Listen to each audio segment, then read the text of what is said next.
मित्रों, आज mother day है, मातृ दिवस। दुनिया के सभी संतान अपनी अपनी माँ को स्नेह, श्रद्धा और सम्मान का पुष्प भेंट करते हैं। माँ जो अपने आप में अनमोल रत्न यदि दुनिया में कोई है, भगवान राम के बाद सर्वाधिक प्रिय यदि कोई शब्द है इस धरती पर तो वह है माँ। अकस्मात हुए हमले में, अकस्मात आए विपत्ति में यदि स्वतः स्फुटित होती है इंसान के अंदर से यदि कोई शब्द तो वह है माँ। विपत्ति में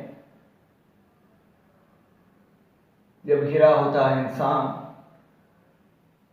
तो सबसे पहला शब्द उसके जुबान से निकलता है माँ। और सृष्टि का पहला शब्द भी, सृष्टि का पहला निर्माण भी माँ ही तो है। मैंने अपनी एक रचना लिखी जिसमें मैंने जिक्र किया, जो माँ नहीं होती तो संसार न होता। मैं खुद सोचने लगा क्या लिख दिया मैंने। फिर गहराई में गया तो मुझे स्मरण हुआ शिव पुराण का वो घटनाक्रम, सृष्टि की उत्पत्ति के आरंभ की बात। परम ब्रह्म, परम पिता ने यदि अपनी सामर्थ्य से या अपने क्षमता से इस धरती पर प्रथम उत्पत्ति की, वो माँ ही थी, जिस माँ का नाम था पराशक्ति। और उस पराशक्ति ने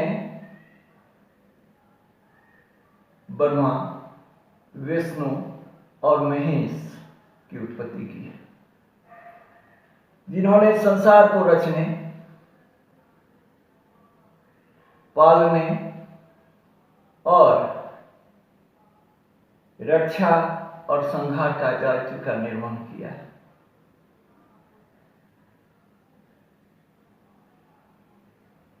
ब्रह्मा जो रचनाकार हैं इस सृष्टि के, अहंकार हो गया उनके मन में। ब्रह्मा के 5 मुख थे, 5वां मुख पर अहंकार जा बैठा। जब उनके पुत्र दक्ष प्रजापति ने उनसे कहा, जो पिताजी इस यज्ञ में उन्होंने एक अनुष्ठान किया था, यज्ञ क्या, उसमें अच्छा होता यदि आप त्रिदेव उपस्थित होते, आप तो हैं ही, मुझे स्वयं जाकर के विष्णु और भगवान शिव को आग्रह करना चाहिए था। ब्रह्मा जी के उस अहंकारी मुख ने कहा, जिस व्यक्ति की रचना मैंने की है वो मेरे चौखट पर उनकी पूजा, भला मुझसे वो श्रेष्ठ कब हो गए? उन्हें बुलाने की क्या जरूरत है? फिर अपने उच्च सिंहासन पर आसीन हो, हवन पूजन कार्य प्रारंभ हो गया। ओम ब्रह्माय स्वाहा, तीनों लोक में ये शब्द गूंज रहे थे। विष्णु की तंद्रा भंग हुई, दौड़े आए शिव के पास और कहा, देखिए कितना बड़ा अनर्थ करना है ब्रह्मा जी, सारी सृष्टि विखंडित हो जाएगी इनकी इस भूल के कारण। आप ही चलकर प्रभु इन्हें समझाइए। और फिर दोनों मिलकर के आते हैं ब्रह्मा जी के पास। फिर अहंकार मुख ने कुछ ऐसा अटपटा जवाब दिया शिव के बातों का। क्रोधित हो उठे शिव, चल पड़ा त्रिशूल, कटा ब्रह्मा का 5वां मुख, मच गई हाहाकार, त्रिलोक कांपने लगा, धरती डोलने लगी, आकाश गरजने लगा, प्रकृतियां स्तब्ध रह गई। इस विषम, विकट और विचित्र परिस्थिति में मां पराशक्ति का अभ्युदय होता है, जिन्हें इन तीनों ने पहचाना भी नहीं, आखिर ये हैं कौन? फिर उन्होंने परिचय दिया, जो मैं आपकी जननी हूँ, पराशक्ति हूँ मैं, और मैंने अपनी शक्ति से आप तीनों की उत्पत्ति की और फिर ब्रह्मा को संसार रचने का, विष्णु को पालनहार बनाकर और आप रक्षक और संहारक दोनों को शिव को कहा। माँ थी, अधिकार था बेटों को दुलारने का, डांटने का, यह तो उनका नैतिक अधिकार होता है। गुस्से में थी। सबसे पहले उन्होंने ब्रह्मा से कहा, आप संसार रचने चले हो और बुद्धि ज्ञान में, तो लीजिए मैं सरस्वती के रूप में ज्ञानदात्री बनकर आपके बगल में विराजूंगी। विष्णु से फिर कहा, संसार का पालन करोगे लेकिन लक्ष्मी के बिना। तो फिर लक्ष्मी रूपेण संस्थिता, तो लक्ष्मी बनकर स्वयं विष्णु के सामने प्रकट हुई। अब बारी थी भगवान शंकर की, शिव की। वहां कर वो थोड़ी चुप सी हो गई, बेबस सी हो गई, क्योंकि परम ब्रह्म शिव ने ही तो इनकी उत्पत्ति की थी। और फिर इन्हीं के आशीर्वाद पा करके प्रकट स्वरूप में, अपने ज्वाला रूप से प्रकट स्वरूप में शिव जो आए हैं, उनका परम ब्रह्म जो आए हैं, उनका ज्वाला स्वरूप था। तो इस स्वरूप में जो आए हैं लाने वाली उनकी मां पराशक्ति ही तो थी। शिव ने और इन देवताओं ने आभार प्रकट किया। उन्हें खुद पता नहीं था जो मेरी मां कौन है, किन्होंने मुझे जन्म दिया। शिव ने इस बात के लिए आभार प्रकट किया, जो आज ये अंधकार आपने मां आकर के हम लोग का मिटा दिया। आपके आदेश का पालन होगा और ये सारी आपकी सृष्टि रची जाएगी, सारे लोग युग युगांतर तक फलते फूलते रहेंगे। तो यह अहमियत है एक मां की। ब्रह्मा ने जब संसार की रचना की, एक से एक वस्तु बनाए उन्होंने, आसमान बनाए, चांद बनाए, सितारे बनाए, पर्वत, झील, झरना, प्रकृति के सारे चीजों की उत्पत्ति कर दी उन्होंने। लेकिन एक जगह करके उनकी कलम रुक गई या उनकी सामर्थ्य अटक गई। कब? जब एक मां को जन्म देना था नारी के रूप में। यह इनके बस की बात नहीं थी। फिर इन्होंने परम ब्रह्म की आराधना की, वर्षों तपस्या किया, तब जाकर के उन्हें आशीर्वाद प्राप्त हुआ परम ब्रह्म से। और जब इसके बावजूद भी वो सफल नहीं हो सके, तो भगवान शंकर को अर्धनारीश्वर का रूप धारण करना पड़ा और फिर अपने शरीर से नारी ऊर्जा का सामर्थ्य देकर के ब्रह्मा द्वारा प्रथम मां की उत्पत्ति की। तो मित्रों, आध्यात्मिक दृष्टि से मां की क्या अहमियत है, यह हमें महसूस करना चाहिए। वह मेरी ही नहीं, देवी देवताओं और समस्त सृष्टि की मां है। देवों के देव महादेव जिस तरह हैं, उससे थोड़ा सा कम नहीं रचना की दृष्टि में। एक व्यवहारिक घटना का भी मैं जिक्र करूंगा। रूस के एक बहुत बड़े साहित्यकार हुए मैक्सिम गोर्की, बहुत सामान्य परिवार से थे। मां से बहुत लगाव था, बहुत सेवा किया करते थे अपनी मां के, दिन रात मां की भक्ति में लीन रहते थे।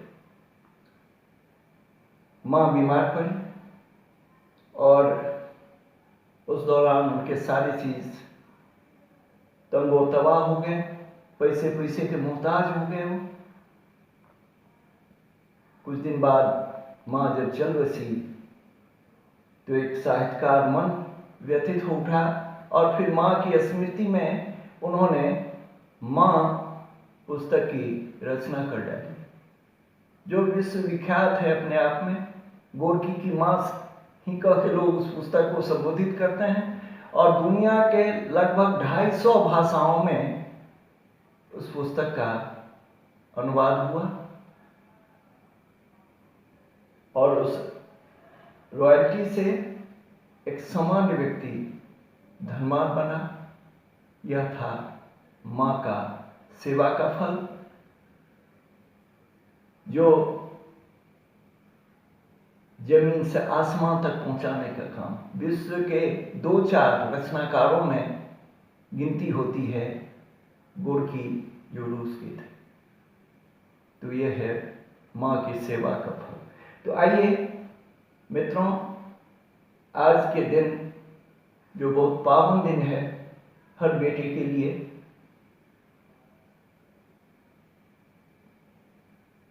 इस अवसर पर मेरी 2 रचना, एक पुष्पांजलि और दूसरी मेरी रचना है श्रद्धांजलि। पुष्पांजलि मैंने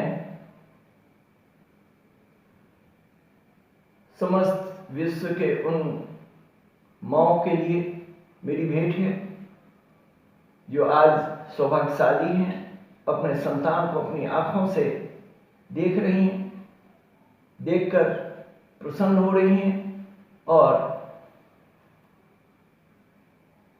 संपन्नता में जी रही हैं। एक माँ के लिए बेटे से बड़ी कोई दौलत हो नहीं सकती, होती भी नहीं। व्यवहारिक जीवन में हर माँ ललायत होती है एक बेटे के लिए। तो आइए सबसे पहले मैं आपको सुनाऊं श्रद्धांजलि। अपनी रचना प्रारंभ करने से पूर्व मैं पूरे संसार की उन महिलाओं को सादर नमन करते हुए प्रणाम करता हूँ जो पूजनीय हैं, देवतुल्य हैं, और बातें तो मैंने रचना में उनके संदर्भ में लिखी है। हर इंसान के जिगर में बसती है माँ, हर इंसान के जिगर में बसती है माँ, दुनिया की सबसे बड़ी हस्ती है माँ, दुनिया की सबसे बड़ी हस्ती है माँ। ईश्वर की पहली इनायत है वो, ईश्वर की पहली इनायत है वो, मन मंदिर की पहली इबादत है वो, जिगर के टुकड़े की हिफाजत है वो, जीती जागती शराफत है वो, जीती जागती शराफत है। नजरों से बेशक ओ दूर हो, ख्वाबों में जन्नत की नूर हो, नजरों से बेशक तुम दूर हो, ख्वाबों में जन्नत की नूर हो, कुर्बानियों के लिए तो मशहूर हो, ममता के आगे मजबूर हो, ममता के आगे मजबूर हो। सच्चे हीरे को न पहचाना, न सच्चे हीरे को किसी ने पहचाना, चाहत में बसा था अपनाना, प्रथम पूज्या देवी है माँ, सच कबूल कर कभी न शर्माना, सच कबूल कर कभी न शर्माना। संतान सुख देखने को, संतान दुख सुख देखने को तरसती है माँ, इंसान के जिगर में बसती है माँ, इंसान के जिगर में बसती है माँ। जब तक चांद गगन में रहेगा, उनकी यादों में दिल मगन रहेगा, जब तक चांद गगन में रहेगा, उनकी यादों में दिल मगन रहेगा। न देख पाने की विवशता हो भले, लागी नहीं छूटेगी लगन रहेगा, जब तक चांद गगन में रहेगा, जब तक चांद गगन में रहेगा। है भावों का रिश्ता ही ऐसा, है भावों का रिश्ता ही ऐसा, जो मांगा माँ ने दिया वैसा, दुख झेली जीवन में कैसा कैसा, दुख झेली जीवन में कैसा कैसा, जीवन अपनी बिता ली जैसा तैसा, जीवन अपनी बिता ली जैसा तैसा। दुख पीड़ा छिपा हंसती हंसाती है माँ, लाख पीड़ा हो माँ के मन में अपने संतान से जाहिर नहीं करती, इसलिए मैंने लिखा दुख पीड़ा छिपा हंसती हंसाती है माँ, हर इंसान के जिगर में बसती है माँ, हर इंसान के जिगर में बसती है माँ। आज भी सपनों में आज सुबह जगाती है माँ, आलस्य को दूर भगाती है माँ, कानों में लोरियां सुनाती है माँ, सीने लगा दुख भगा देती है माँ, सीने लगा दुख भगा देती है माँ। क्या भेंट दूं भला जननी को, क्या भेंट दूं भला जननी को, जिनके अनगिनत उपकार हैं, हरण भरण पोषण जिनका मुझसा जीता जागता उपहार है। क्या भेंट दूं भला जननी को, जिनके अनगिनत उपकार हैं, हरण भरण पोषण जिनका मुझसा जीता जागता उपहार है। सुन ले एक सच्चाई अब, सुन ले एक सच्चाई अब माँ, चरण स्पर्श करने को आत्मा तरसती है, हर औलाद के जिगर में माँ बसती है, हर औलाद के जिगर में माँ बसती है। मित्रों, दूसरी रचना माँ के प्रति, और बचपन के उन दिनों को मैंने याद किया है जब मैं छोटा था। माँ से मेरे क्या रिश्ते रहे, माँ ने किस तरह हमारा पाल पोस कर बड़ा किया, कुछ इसी भाव का जिक्र मैंने इस रचना में की है। पूर्व रचना में तो आपने माँ के महत्ता को जाना, और इस रचना में आप माँ के उस सामान्य रूप से रूबरू होंगे जो जन्म से लेकर के पाल पोस कर बड़े बनाने तक की जिनकी नैतिक जिम्मेवारी होती, जो हंस रो करके भी जीवन में निर्वहन किया करते। धन्य है वो माँ, धन्य वो धरती जिस पर माँ जन्म लेती। माँ नहीं होती तो संसार न होता, माँ नहीं होती तो संसार न होता, राम न होते कृष्ण न होता, राम न होते कृष्ण न होता, माँ नहीं होती तो संसार न होता, जगमगाता संसार न होता, मासूम चेहरों पर प्यार न होता, किसी बच्चे का दुलार न होता, जीवन में संस्कार न होता, जीवन में संस्कार न होता, माँ नहीं होती तो संसार न होता।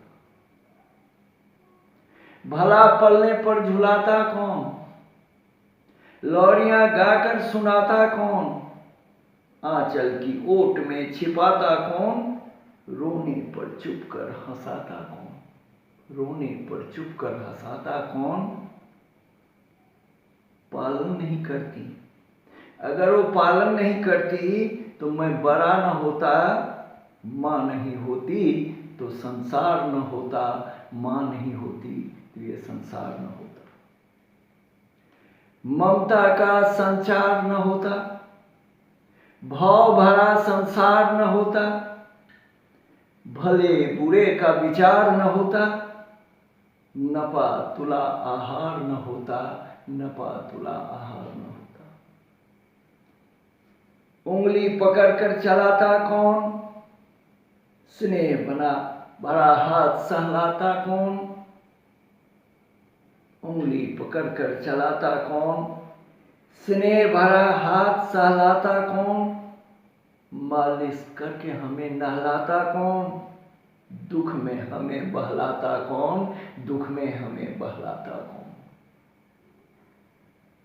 भगवान न होते तो मंदिर न होता, भगवान न होते तो मंदिर न होता, माँ नहीं होती तो संसार न होता, माँ नहीं होती तो संसार न होता। मेरे चेहरे पर शान न होता, शायद कंठों में प्राण न होता। मेरे चेहरे पर शान न होता, शायद कंठों में प्राण न होता। प्रारंभिक हमें ज्ञान न होता, पूजा भक्ति में ध्यान न होता, पूजा भक्ति में ध्यान न होता। माँ नहीं होती तो संसार न होता। फूलों में खुशबू और प्यार न होता, फूलों में खुशबू और प्यार न होता। माँ नहीं होती तो संसार न होता। उस महान हस्ती को भुलाए कौन, उस महान हस्ती को भुलाए कौन, जो दुख पीड़ा सहती रह के मौन। हो नहीं सकती जिगर से कौन, शरण में आ सब होते मौन। महान हस्ती को भुलाए कौन।